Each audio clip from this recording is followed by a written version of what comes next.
This is the RetroidPocket 3 Plus, the metal edition, the first Retroid that I ever owned. And this is a yellowing, decaying grip for it that Retroid sold.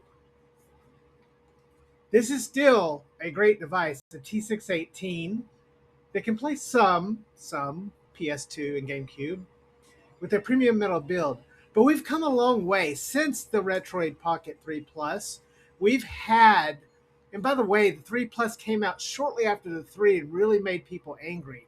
But then we had the 4 and the 4 Pro, which were announced together instead of separating them and angering people. But we had the Trigger Gate with its problems. Then we had the 5, and oh, the 5 was beautiful with its OLED screen and everything. Followed by the G2, and now the 6. And today, we're going to unbox, and take a look at the Retroid Pocket 6 in light purple, the 12 gigabyte version. Remember to hit that like button and subscribe so you never miss an episode. But we've also got the grip that matches. And so, just like with our G2 review and unboxing, we're going to take it through its paces and find out, can the Retroid Pocket 6 keep up?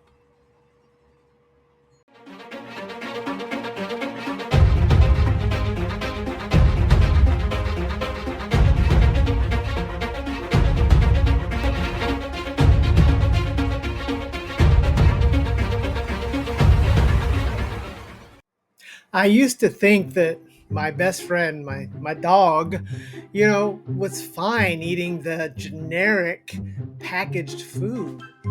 But then I realized that my best friend deserves better than that. They deserve FreshPet because if they're going to eat, they might as well. No, wait, I'm not a spokesperson for FreshPet, but it's kind of cool for the doggies. Anyways, deadheads, welcome back to the channel. Or welcome to the channel for the first time, new deadheads. Today, we have the Retroid Pocket 6 in purple with the 12 gigabyte version. All right, so we do have the grip here, and it comes in the typical box here that we're used to, official grip for RP6. They do have the grip in 4 colors. They have a black, white, purple, and orange. And so we do have the purple here.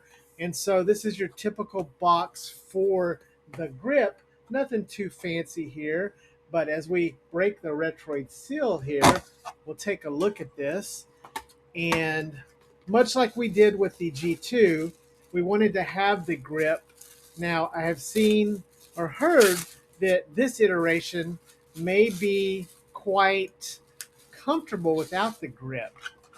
But I wanted to get the grip here and try it out. And because, as I mentioned, with the original Retroid Pocket 3 Plus Metal Edition, I bought the grip. And here's the grip. And this looks and feels pretty much like what I expected. This looks and feels like the grip of the 5. So it has that same shape. Nice that it has the textures on the back. I like the textures. It feels like the same material. And the color, this color I haven't actually seen in person my 6 yet. We're going to open that up in a second. But the color here is really nice. I knew I would like this color. And so, yeah, that's pretty nice here. So that's the grip. But let's look at the Retroid Pocket 6 in the box. And this is your typical Retroid box here. No surprises. We do have the colorways and the sizes on the side here, along with D-pad and stick top.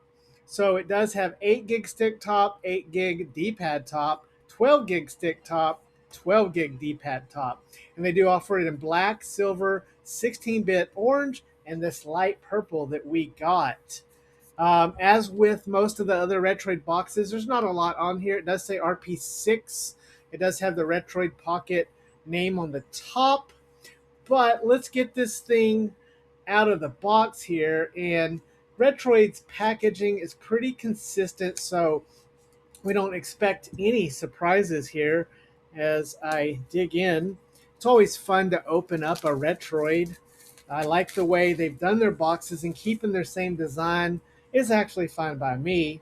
We do have a Retroid sticker here sealing it, so we'll get that taken care of. And we have a little magnetic clasp as always, and these are a lift up box. And the first thing we have is the typical Retroid card. So no surprises there. The Retroid card is there. We'll lift up our foam covering. We do have our quality assurance. And then we have the unit. We're going to set the unit to the side for a second here. And looking below, and we do have our manual. And so a typical manual here, RP6, boy, 8 Gen 2. It's so nice to see that 8 Gen 2 on a Retroid. Active cooling, 6,000 milliamp hour, 27 watt charging. So pretty basic manual here. And then we have those awesome Retroid, yes, Retroid branded USB-C cable. I really love AYN and Retroid's cables. They are always excellent. And there is nothing much else here, but that's okay because a basic setup here for a product that excels in many other areas. But let's get this thing put back together and let's get our first hands-on on it. All right, so we have it out here, and oh, oh my gosh, it is stunning in person. Looking at the pictures, I already knew that this would be a beautiful device and a really unique colorway here. This is just simply gorgeous. The first impression of it, the first pickup of it is that familiar Retroid feeling. It feels a lot like a Retroid that I'm used to, but still modern and different. Um, the first thing noticeable is the stick up top. And yes, I chose the stick up top. I could have had it on the bottom as with traditional Retroid. But that's one of the things that makes the Retroid Pocket 6 so unique this time, that you do have the choice to do the stick up top or bottom. Because I intend to use this with its more powerful processor for more modern gaming, I wanted the stick up top. Um, Again, it is just breathtaking in person. The texture on the glass underneath, the purple, which is kind of hard to see probably on video here, but I'll put some pictures up where it captures it pretty well, is just gorgeous. These buttons have a now crystal see-through clear jelly covering over them with a distinct coloring of a whitish lavender color to mix with it that just looks beautiful. The sticks are the Retroid sticks that we've loved, but more like the flip because they have the little texture around them, which I love. And let's see, I do believe they come off. And yes, they do come off. So it is the sticks we're used to, which means that if I want to, I can use the Thor bigger or Portal bigger sticks, but I don't have that colorway, and I want to keep the colorway. But yes, the sticks feel good. They're in a good position. I really like that. Let's test these buttons. Oh, and the buttons are very, very quiet. They are very quiet and they feel so good. I think easily this is the best buttons I've felt on a Retroid. Yes, there's no doubt about them. The size is the typical size of a Retroid, but the buttons feel so nice and they're just beautiful. They look great and awesome. Let's move over to this D-pad. And I've already said many times that the Retroid D-pad is one of my favorite D-pads overall. Oh, yes. And now it has this little bit of glass texture on top of it. It reminds me of the Pocket S. I am a huge fan of the original INEO Pocket S D-pad, and this evokes that spirit. I really like the way this feels. I think that Retroid has the best lineup of D-pads, and this is no different. Now, moving it to the bottom here, it may be not quite as normal or natural to reach as with it up top. We'll find out as we play some gaming on here. But The buttons are gorgeous. They have good travel distance. They feel great. They feel even better, which is amazing because Retroid has already had great hardware. The D-pad is, oh, chef's kiss. And these sticks feel quite awesome and improved. Moving on to the shoulder button, we mentioned Retroid used to have some problems, and they had a trigger gate with RetroidPocket 4. But these are a little clicky, but I like them. They're pretty long. I'm not sure. I don't have the G2 to compare with, um, but these triggers feel good. I don't feel like there's going to be any issues with them. They are smooth. I kind of wish they had a little texture on them, but they are pretty good. They feel great. I don't have any big issues with it. We have our typical face buttons. Now, when this design was first released, we would have had that nice sort of centered button layout, but hey, the internet won, and so this is the design we get. And so we do have our home and back buttons or menu buttons along with start and select in the familiar places, and these buttons feel nice, they feel good, no complaints there.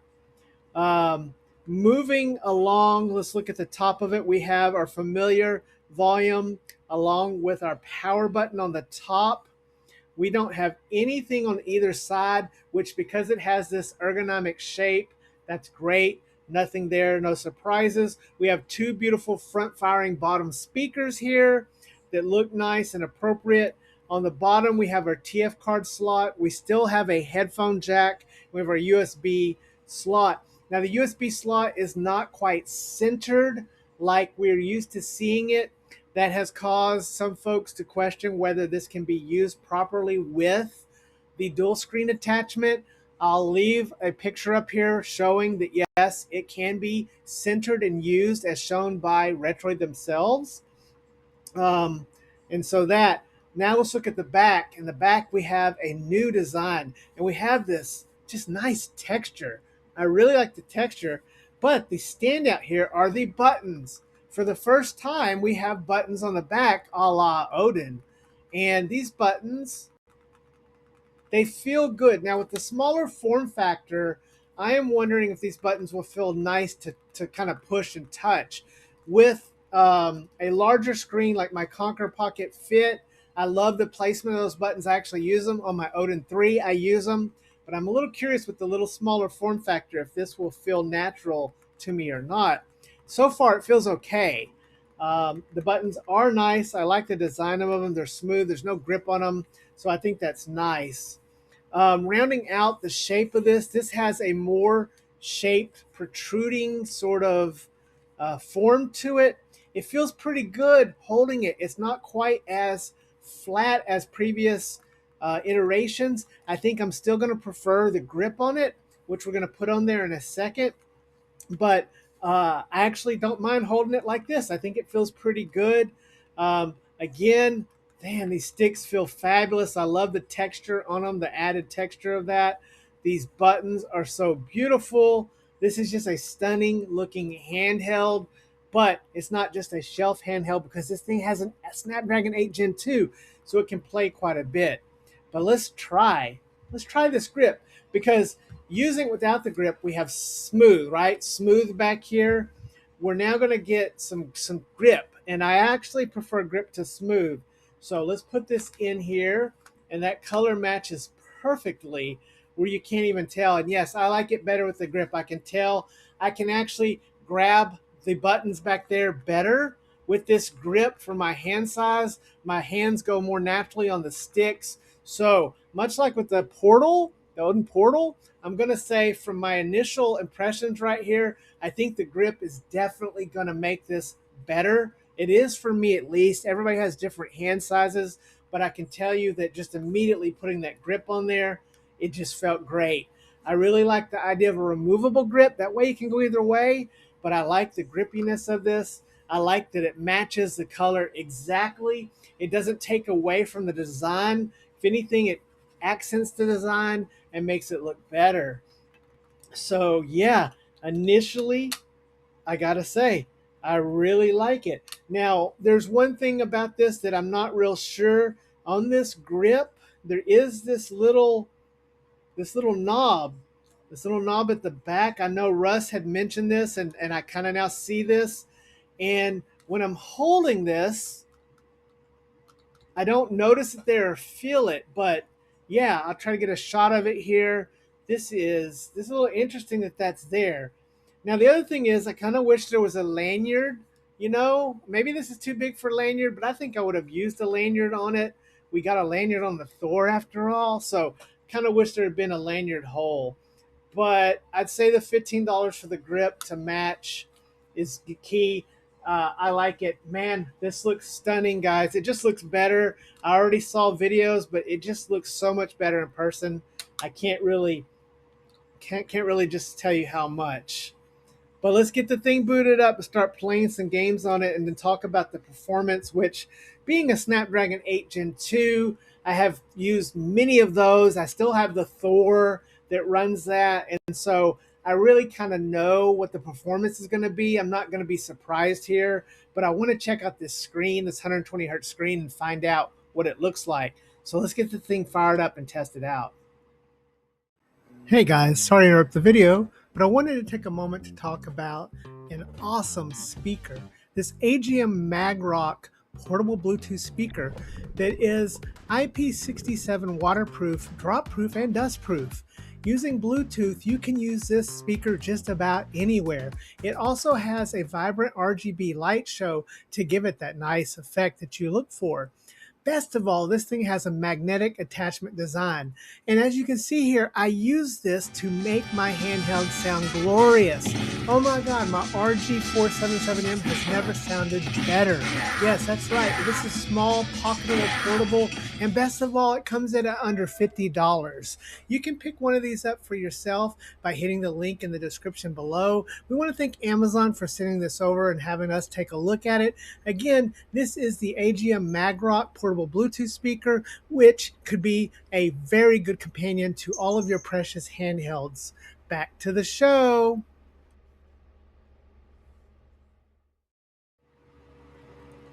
Okay, so booting up, it brings us into a special jingle. Retroid is pretty proud of this. They tweeted about this, and I'll play it here so you can hear the jingle. And for some reason, that's not turned on by default. You have to go into some settings. So if we go into the settings here and scroll down, we'll land on something called the handheld settings. And looking through the handheld settings, we do have a power section. We have a connect TV section where we can control it if it's connected to an external display. We have charging settings, including charging limit and yes, charging separation, which is something we've seen in the Odin line. We do have our sounds and vibrator strength, which can set it at the strength. Default is a little bit lower, but if you like a better vibration, you can increase it here. Your USB, you can notify if it's connected. Your status bar can show the current network speed. Your input, where you can map those buttons on the back, the M1 and M2 keys. Then you have a virtual mouse, you have Google, and then you have your advanced settings. Now you can go in and you can do the virtual RAM swap where you can add an additional 4 gigs of virtual RAM, because if you have the 8 gig, I would recommend doing that just to help out a little bit with Switch emulation. I do have the 12 gig here, and I did it anyways. And you can go down and run script as root and factory settings, refactory, re-enter setup, and there's where you can turn on that play boot music, so you can have that lovely sound when it turns on. Going into the launcher, you can choose between ASOP or the Retroid's launcher. Looking at the Retroid launcher, it is pretty much the same thing we've been seeing over the years, so nothing really new there as far as that goes. But I like the ASOP launcher, which I think is a better launcher to go into for myself, but you may decide to do differently. I find the software implementation to be pretty good. Overall, Retroid has continued to improve this, including things like your fan to give you that granular control over it. You also have the option to leave it on 60 hertz if you want to have longer battery. life or smooth display to get that 120 hertz buttery smooth, which is not offered on the G2 or RetroidPocket 5. So again, one of these advantages here is we do have this new 120 hertz screen, which allows for things like black frame insertion on your older retro games. So this is running the Snapdragon 8 Gen 2, and I've used this CPU and GPU for a long while. And since it is a mature CPU with driver support, this is very likely currently, at the time of this video, the best overall balanced GPU CPU combination to play just about anything out there, from Android gaming, Windows emulation, Switch emulation, and everything in below. So I had a lot of fun here playing Switch on this beautiful, crisp OLED 5.5-inch screen.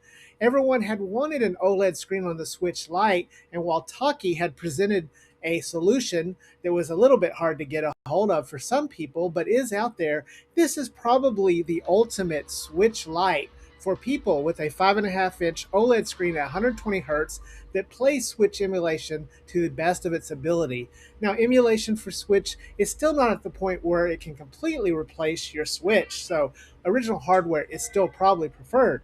But overall, Switch emulation runs on this buttery smooth with the best drivers. Now, the AYN Odin 3 with its Snapdragon 8 Elite is coming along very far with drivers. And then, of course, Ioneo's solution with the G3 Gen 3 also has come pretty far. But for now, this is probably the king of Switch emulation.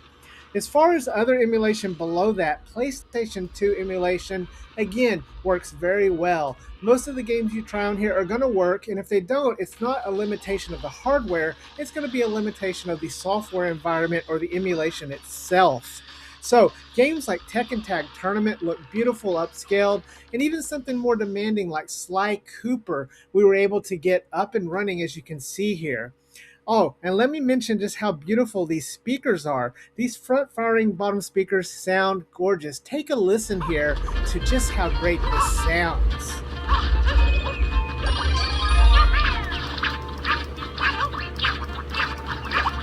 Ah, yes, that is wonderful. I love the sound on this unit.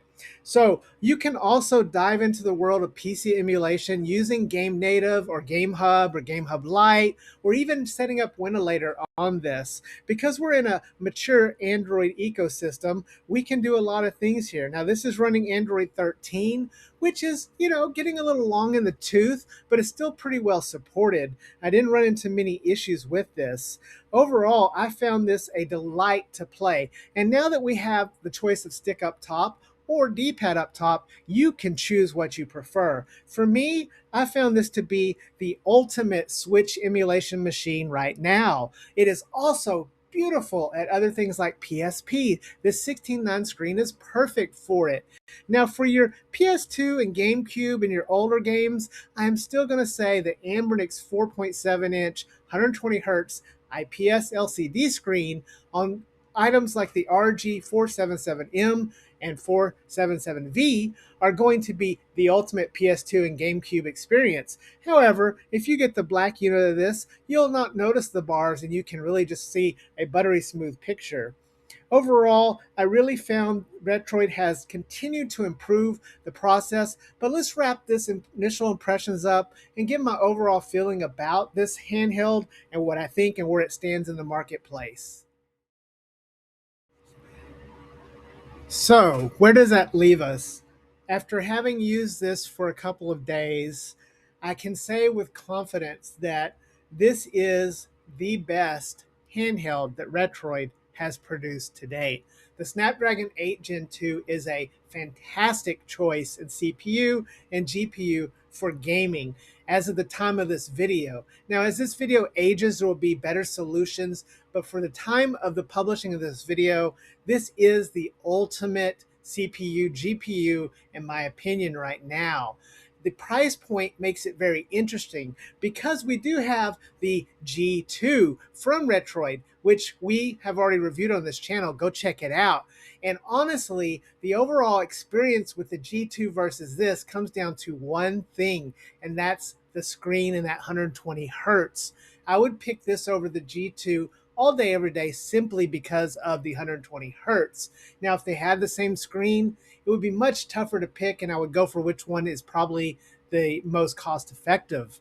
Now, comparing to something else like the Aya Neo with their Conquer Pocket Fit, if you can get it, I do like the Conquer Pocket Fit better overall. I think Dead Fred is more of a 6-inch to 7-inch sort of gamer at home. At 5.5 inches, this is awesome, but it's not quite as pocketable or portable as I'd like it to be. I think something more along the lines of 4.5 inches is more my style for taking on the go. So the 5.5 inch falls in a place where I love it, but I have better options at bigger screen ratios. So I might do a video comparing the Odin 3 along with the RetroidPocket 6 and the Aya Neo or Conquer Pocket Fit. But between the Conquer Pocket Fit, the most close to it with the Gen 3 G3, and this with the G2 Gen 2 or Snapdragon 8 Gen 2, I think I would ultimately still pick the Conquer. But let me know what you think. I think this is a fantastic product. It is a beautiful handheld. This is a gorgeous colorway, and all of them look really interesting, especially the orange, which has a very interesting decision on the buttons. But again, they do have a screen that I think is nice and bright. It looks great, and I think that the 120 hertz bump has really impressed me. This is by far the best 5.5-inch handheld out there. No questions asked. So let me know what you think in the comments. Let me know. Overall, I'm going to recommend the Retroid Pocket 6 over the G2. It's only about $10 to $15 more, and you're going to get this 120 hertz screen, which for retro gaming is going to make those things like Game Boy and Super Nintendo look just fantastic with that black frame insertion. I think it's well worth the difference in price. It puts the G2 in a pretty funny place, but if you can get the G2 at a significantly less cost, then maybe the G2 is where you go. Anyways, guys, I hope you've enjoyed this first look and review of the Retroid Pocket 6. Remember to hug your loved ones and love your hugged ones, because tomorrow is never promised. We'll see you next time, Deadheads. Dead Fred out.